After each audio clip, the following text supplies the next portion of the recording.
గురుకులాల్లో పనిచేస్తున్న out sourcing ఉపాధ్యాయ సమస్యలు పరిష్కరించాలని PCC delegate member Chinnaswamy demand చేశారు. ఈ మేరకు ఆయన సోమవారం అరకులో ఉన్న కాంగ్రెస్ పార్టీ కార్యాలయం మీడియాతో మాట్లాడారు.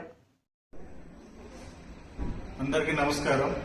నా పేరు పాచిపెంట చిన్నస్వామి.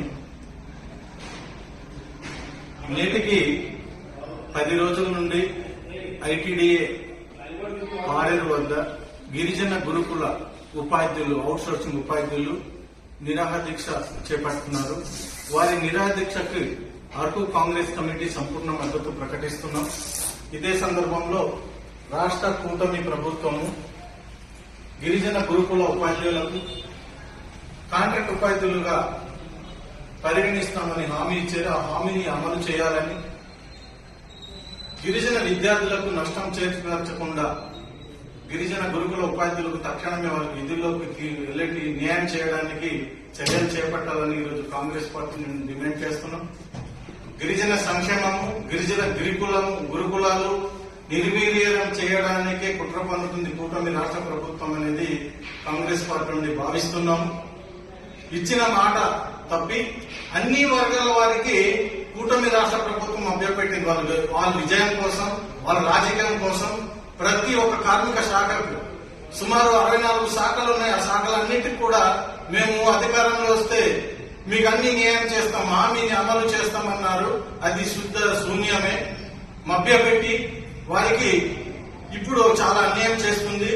గిరిజన విద్యార్థులు విద్యకి దూరం అవుతున్నారు. ఉపాధ్యాయులు నిరాదీక్ష చేపట్టడం వలన తక్షణమే వారికి జనరల్ డిఎస్ లో కలుపుతున్నటువంటి 1200 పోస్టుల్ని అది విరమించుకుని న్యాయం చేయాలి. వాళ్ళకి సిఆర్టీలుగా పరిగణించాలి. సుమారు 15 సంవత్సరాల నుండి వాళ్ళు అదే వృత్తిని నమ్ముకుని చాలని మీరు ఇచ్చే జీతాలకి పనిచేస్తున్నారు. వారు చేసే పని కూడా చాలా ఎక్కువ. ఉదయం 7 గంటల నుంచి రాత్రి 10 గంటల వరకు కూడా గురుకులాల్లో ఉపాధ్యాయులు విద్యార్థులకు సేవ అందిస్తున్నారు. దాన్ని మీరు తక్షణమే న్యాయపరమైనటువంటి డిమాండ్లు వారికి కావాల్సింది 2024 పిఆర్సీ ప్రకారం వారికి సమాన పనికి సమాన వేతనము 26,000 కల్పించాలనేది, అదేవిధంగా క్యాజువల్ వాళ్ళకి ఎటువంటి ఇప్పుడు పెరిగినటువంటి ధరలకు ఎటువంటి చాలని జీతం 9,500 నుండి 14,000 వరకు ఇవ్వడం చాలా దుర్మార్గం. వాళ్ళు 18 గంటలు సుమారుగా 24 గంటలు పర్యవేక్షణలో ఉన్నాయి. గురుకుల ఉపాధ్యాయులు పనిచేస్తున్నారు. వారికి తక్షణమే న్యాయం చేయాలనేది అరకు కాంగ్రెస్ కమిటీ నుండి డిమాండ్ చేస్తున్నాం. వారికి న్యాయమైన కోరికలను తక్షణమే ఐటీడీఏ పిఓ గారు, కలెక్టర్ గారు, అల్లూరు సీతారామరాజు జిల్లాలో 4 ఐఏఎస్ అధికారులు ఉన్నారు.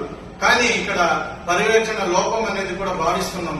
10 రోజులైతున్న వాళ్ళు అక్కడ టెంట్ వేసి నిరాహార దీక్ష చేస్తుంటే కనీసం వారికి స్పందన కరువు లేకపోవడం, ఈ తెలుగుదేశం, జనసేన, బీజేపీ కూటమి గిరిజన నాయకులు కూడా కన్నెత్తి చూడకపోవడము చాలా దుర్మార్గము. వాళ్ళ అధికారం రావడం కోసం అభ్యపెట్టారు అన్ని వర్గాల వారికి. మేము వస్తే ఇది చేస్తాం, మేము వస్తే అది చేస్తాం, నిరుద్యోగ వృత్తి ఇస్తాం. ఇటు అందరికీ మోసం చేసినటువంటిది ఇది కూటమి ప్రభుత్వంగా మేము భావిస్తున్నాం.